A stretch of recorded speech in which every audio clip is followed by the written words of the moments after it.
Hello friends, welcome to Sunrise Classes video lecture series of statistical inference. दोस्तों, जैसा कि पिछले वीडियो लेक्चर में हम लोगों ने पढ़ा था कि इन्वेरिएंस प्रॉपर्टीज़ क्या होती है कंसिस्टेंट एस्टिमेटर की। तो हम लोगों ने इन्वेरिएंस प्रॉपर्टीज़ को देखा था और हम लोगों ने प्रॉपर्टीज़ को वहीं पे ख़त्म कर लिया था। हमारा प्रॉपर्टीज़ ख़त्म हो गया था कंसिस्टेंट एस्टिमेटर का। तो आज हम लोग मल्टी पैरामीटर केस का जनरलाइजेशन करेंगे। जैसे कि अगर मतलब एफ एक्स थीटा जो दिया जाता है, जिससे x1 x2 xn कोई रैंडम सैंपल होता है, तो उस x1 x2 xn जो थीटा 1 थीटा 2 थीटा के पे डिपेंड करता है। ठीक है, थीटा 1 थीटा 2 थीटा के, अब थीटा नहीं है, थीटा 1 थीटा 2 थीटा के है। जैसे नॉर्मल के केस में म्यू और सिग्मा स्क्वायर होता है, तो 2 हो गया। तो दोनों अगर एक साथ अननोन हो जाए तो क्या होगा, कंसिस्टेंसी की बात हम लोग कैसे करेंगे, इस तरीके की बातों को हम लोग देखेंगे। तो चलिए हम लोग स्टार्ट करते हैं। ठीक है, लेट द पीडीएफ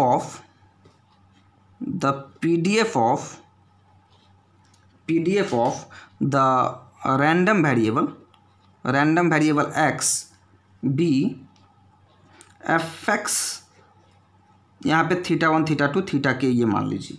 ठीक है, यहाँ पे आपने देख लिया के पैरामीटर है, के अननोन है। ठीक है, कंसीडर करो। अब यहाँ पे देखो कैसे बात करेंगे। कंसीडर के फंक्शनली अनरिलेटेड। अब मैं इसका मतलब समझा दूंगा। फंक्शनली अनरिलेटेड क्या होता है? Functionally unrelated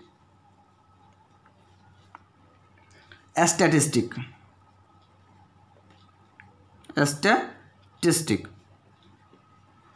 functionally unrelated statistic T1n T2n, n इसलिए दे रहा हूँ क्योंकि आप लोग देख रहे हैं n रैंडम वेरिएबल की बेसिस पे हम लोग बात करेंगे, इसलिए हम n दे रहे हैं।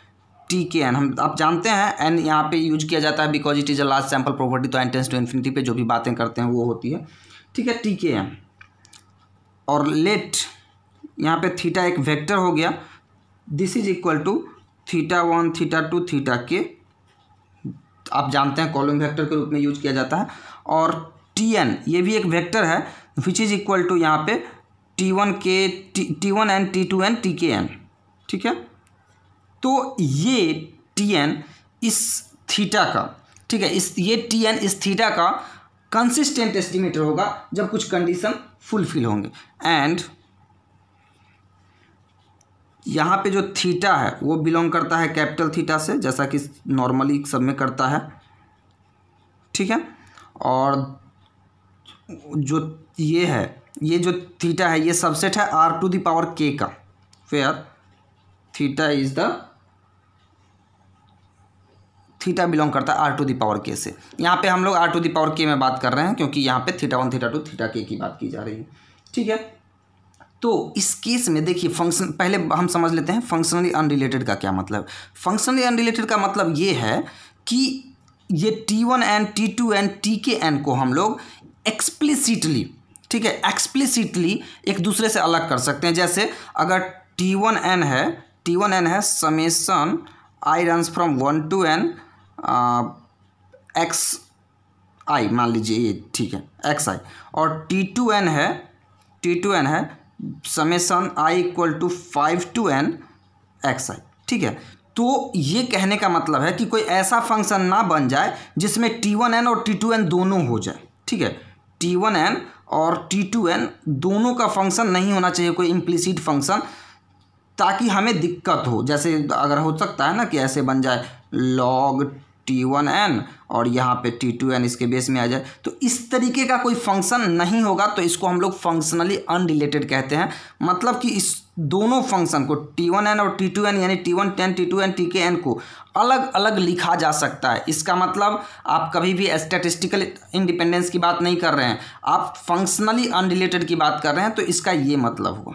अब आपको शायद समझ में आ गया होगा कि फंक्शनली अनरिलेटेड का क्या मतलब है। तो आगे हम लोग देखते हैं। तो अब हम इस सीक्वेंस की बात नहीं करेंगे, अब इस सीक्वेंस की बात करेंगे जो कि वेक्टर का सीक्वेंस होगा। तो हम लोग लिखेंगे the sequence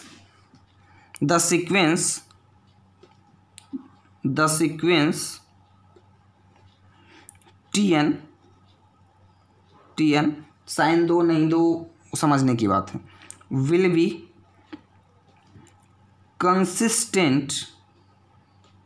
consistent for theta if same concept Tn converges in probability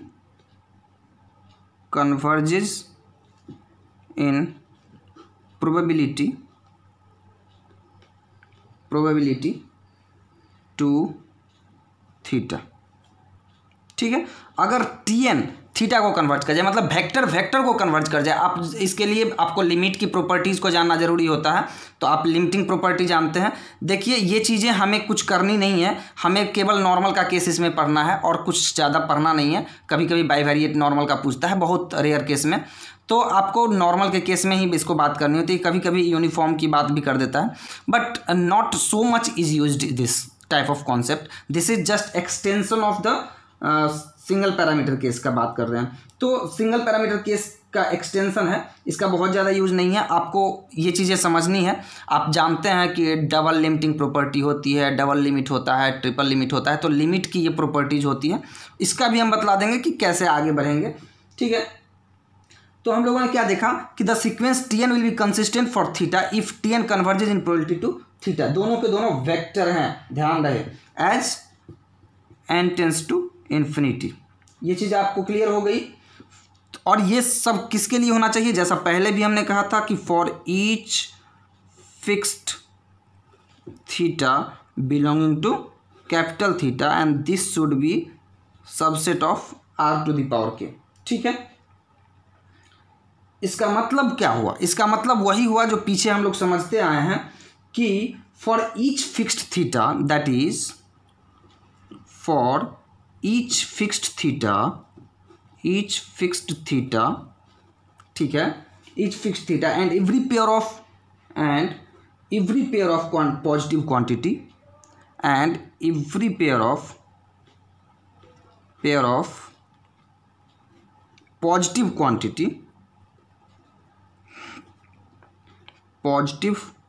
quantities epsilon and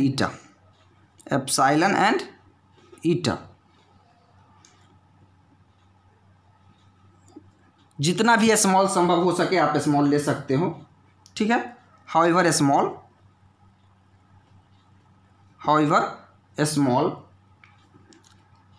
it is possible to find एक n naught epsilon eta which is a function of epsilon and eta such that probability of mod Tn minus theta less than या greater than epsilon कह दो, greater than epsilon should be less than eta। ये zero के आसपास है और ये zero से बड़ा होने की प्रोबेबिलिटी ये जीरो होनी चाहिए। whenever n greater than or equal to n naught eta and epsilon। ठीक है, जहाँ पे एप्सिलॉन का मतलब क्या है ये भी आप देख लो। फेयर एप्सिलॉन का मतलब है, जहाँ पे एप्सिलॉन का क्या मतलब है, एप्सिलॉन भी हमारा वेक्टर है, ये भी एप्सिलॉन 1 एप्सिलॉन 2 एप्सिलॉन के जैसा होगा, समझ रहे हो, ये होगा। तो आप इस बात को शायद अच्छे से समझ पा रहे होगे कि कुछ खास नहीं है, सेम कॉन्सेप्ट है, जस्ट यहाँ पे वेक्टर के केस में लगेगा यहाँ पे, और वहाँ पे आप वेक्टर के केस में नहीं लगा रहे हो। तो आप ये बात समझ रहे होगे कि आप अगर मल्टी पैरामीटर केस होगा तो कैसे होगा। अब आपको मैं एक छोटा सा थ्योरम बतला दे रहा हूँ, मैं उसको प्रूफ नहीं करूँगा, लेकिन आपको बस मैं उसका स्टेटमेंट दे रहा हूँ कि अगर ऐसा होगा तो क्या होगा। ठीक है, तो मैं एक थ्योरम आपको बतला देता हूँ, उस थ्योरम के बेसिस पे आप एक आसानी से कंसिस्टेंट एस्टिमेटर निकाल सकते हो। ठीक है, तो चलिए एक थ्योरम लिख लीजिए, स्टेटमेंट है थ्योरम। ठीक है, थ्योरम का स्टेटमेंट दे लीजिए, सिर्फ हम स्टेटमेंट बतला रहे हैं और समझा देंगे कि आपको हो क्या रहा है। A sufficient condition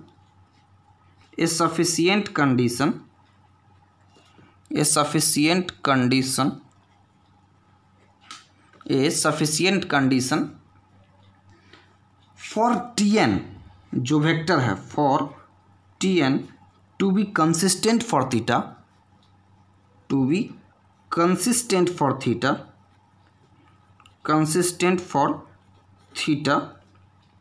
is that each tin should be consistent for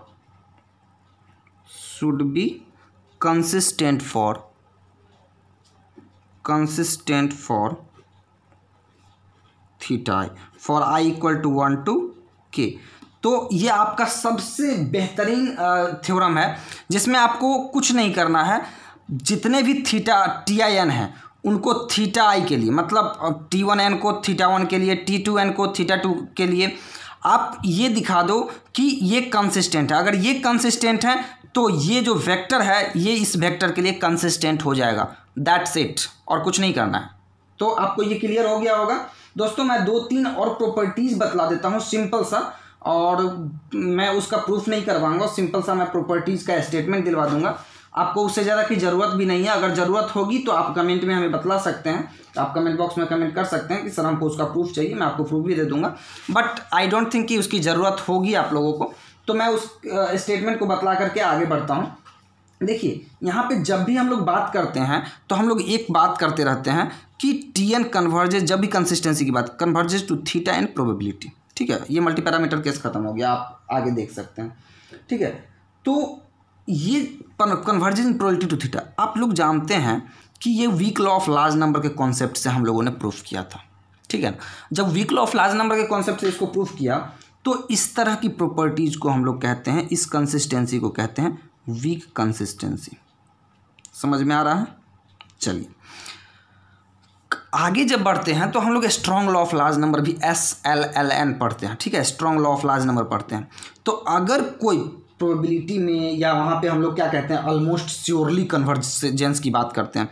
तो आप जानते हैं कि अगर ऑलमोस्ट श्योरली कन्वर्ज करता है तो प्रोबेबिलिटी में भी कन्वर्ज करता है। तो अगर T n almost surely converge कर जाए थीटा पे, तो इस तरह की जो कंसिस्टेंसी होगी, ये भी एक कंसिस्टेंट एस्टिमेटर की बात होगी, इसको हम लोग कहेंगे स्ट्रॉन्ग कंसिस्टेंसी। Got it? तो जनरल केस में जो हम लोग पढ़ते हैं उसको हम लोग वीक कंसिस्टेंसी कहते हैं, और इसका एक स्पेशल केस भी होता है जिसको हम लोग, ठीक है, हम लोग कहते हैं स्ट्रॉन्ग कंसिस्टेंसी। तो हम लोग जब सिंपली कहते हैं कि T n is consistent estimator for theta, उसका मतलब होता है कि T n is weak consistence for theta. ठीक है, आगे हम लोग थोड़ा सा और जान लेते हैं, 2-3 थ्योरम जान लेते हैं, 2-3 कुछ एग्जाम्पल जान लेते हैं ताकि हमारी सारी समझ क्लियर हो जाए, because I am trying to complete the consistency today. तो चलिए पहला आप हैश दे लीजिए, कुछ स्टार दे लीजिए। चलिए ए स्टैटिस्टिक, कुछ रिजल्ट्स हैं, लिख लीजिए। ए स्टैटिस्टिक टी एन जो कि फंक्शन होगा x1 x2 xn का, is consistent in mean square. मैं सब कुछ पढ़ा चुका हूँ, बस उसी में से थोड़ा बहुत आपको, because you have to remind it very clearly, आपको हर चीज़ माइंड में होनी चाहिए, तो आपको मैं इसलिए दे रहा हूँ। यह statistic T n x1 x2 xn is consistent in mean square. ध्यान रहे, कंसिस्टेंट इन मीन स्क्वायर, क्योंकि ये सब टर्म अगर यूज कर देगा एग्जाम में तो आपको दिक्कत हो जाएगी, इसलिए मैं बस नाम दे रहा हूँ। है वही चीज़ जो पीछे आपको पढ़ाया है, कंसिस्टेंट इन मीन स्क्वायर, और इसी का दूसरा नाम है consistent in quadratic mean. Consistent in quadratic mean if expectation of, अब गौर करो ना, नाम से ही मीन स्क्वायर, तो मीन स्क्वायर इधर को 0 कर दो। Expectation of T N minus theta whole square, this should be converges to 0 as n tends to infinity. और किसके लिए? तो for all theta belongs to theta के लिए। तो अगर ऐसा होता है तो हम लोग कहेंगे कि ये कंसिस्टेंट इन मीन स्क्वायर या कंसिस्टेंट इन क्वाड्रेटिक मीन है। दैट्स इट, इसमें और कुछ नहीं करना है। ठीक है, अगला हम लोग कॉन्सेप्ट, अगला एक और रिजल्ट आप लिख लीजिए। दूसरा रिजल्ट होगा, ठीक है, इसी रिजल्ट को दूसरे तरीके से कैसे बोल सकते हैं कि ए स्टैटिस्टिक टी एन जो कि x1 x2 xn का फंक्शन होगा, is consistent in mean square. Consistent in mean square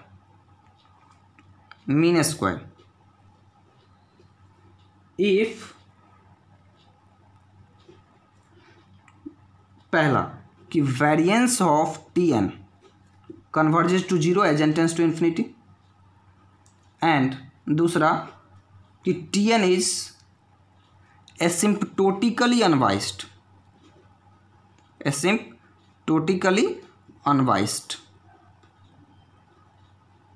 ठीक है, तो अगर ये हुआ तो इसको कहेंगे कंसिस्टेंट इन मीन स्क्वायर, और अगर कंसिस्टेंट इन मीन स्क्वायर है तो इफ एंड ओनली इफ का कॉन्सेप्ट यहाँ आ जाएगा। कंसिस्टेंट इन मीन स्क्वायर है, इसका मतलब ये कंफर्म होगा। ठीक है, आप गौर कर सकते हो, यही चीज़ है। ये इसको आप तोड़ेंगे तो इसको जीरो करना होगा, और इसको अगर अनवाइस्ड कर मतलब एसिम्प्टोटिकली अनवाइस्ड कर दें तो आपको मैंने पीछे बतलाया है मतलब आपको प्रॉपर्टीज़ के रूप में। ठीक है, आपको इसका मतलब मैं समझा दिया हूँ कि अगर कोई इस तरह से जीरो मतलब कंसिस्टेंट इन मीन स्क्वायर हो जाता है, ये जीरो को कन्वर्ज करता है, इसका मतलब होता है कि T N converges to theta in probability. इसका मतलब expectation of theta T N minus theta whole square, अगर this should converge to zero as N tends to infinity for all theta belonging to capital theta, this implies कि T N converges to theta in probability. ये चीज़ हम आपको बतला चुके हैं, ये चेबीशेव इनइक्वालिटी से हमने प्रूफ कर दिया था।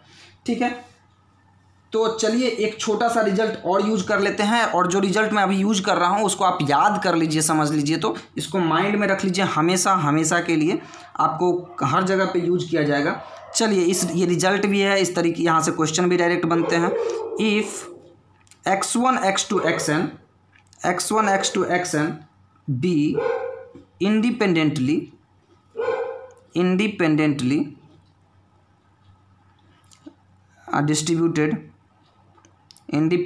distributed random variables each with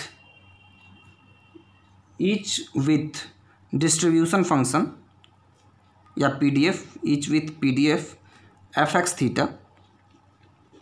ठीक है, जहाँ theta belonging to parameter space, then हम पहला चीज़ मान ले रहे हैं, सपोजिंग कि एक्सपेक्टेशन ऑफ xi या x1 एग्जिस्ट।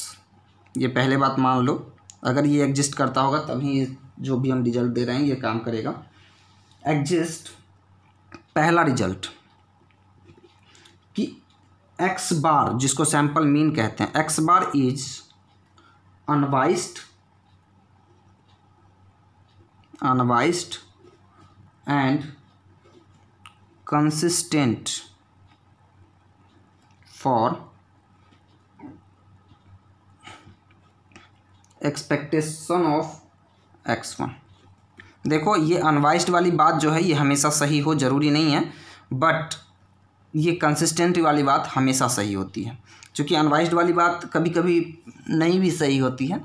ये चीज़ मैं आपको प्रूफ कर सकता हूँ कि कभी कभी अनवाइस्ड वाली बात सही नहीं होती है, मोस्ट ऑफ द केस में होती है बट कभी कभी नहीं होती है। तो x1 x2 xn जो है वो इंडिपेंडेंटली डिस्ट्रीब्यूटेड अगर रैंडम वेरिएबल है और PDF fx थीटा हो तो, और ये एग्जिस्ट करता हो एक्सपेक्टेशन, तो x bar is generally unbiased for and consistent for expectation of x1।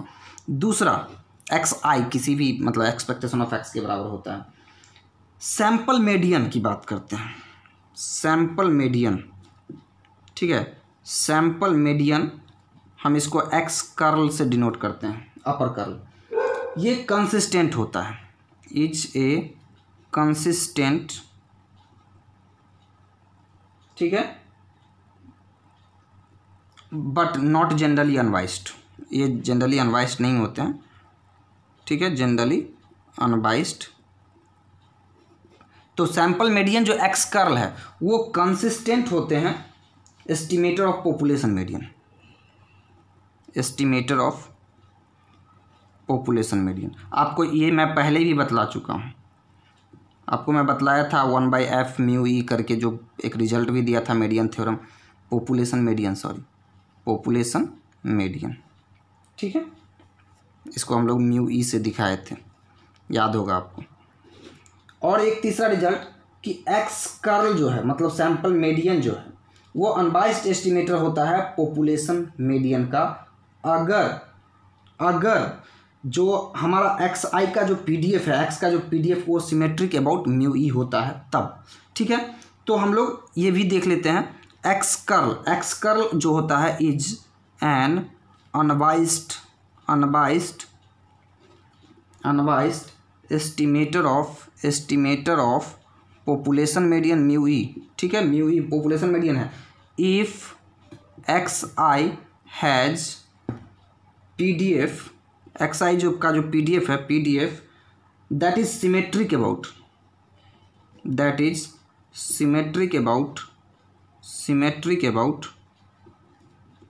Mu E.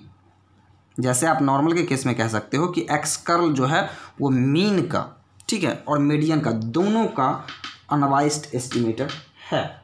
ठीक है, तो आप इस तरीके से कह सकते हो। तो अभी मैं एक छोटा सा, जैसे अभी सिंपल सा एक एग्जांपल दे देता हूँ कि जो एक्स कर्ल है, अगर x1 x2 xn जो है वो normal mu sigma square population से आए होंगे। ठीक है, normal mu sigma square population से आए होंगे, तो both x bar and x curl जो कि सैंपल मीडियन है, ये दोनों के दोनों अनबाइस्ड भी होंगे, अनबाइस्ड एंड कंसिस्टेंट भी होंगे, कंसिस्टेंट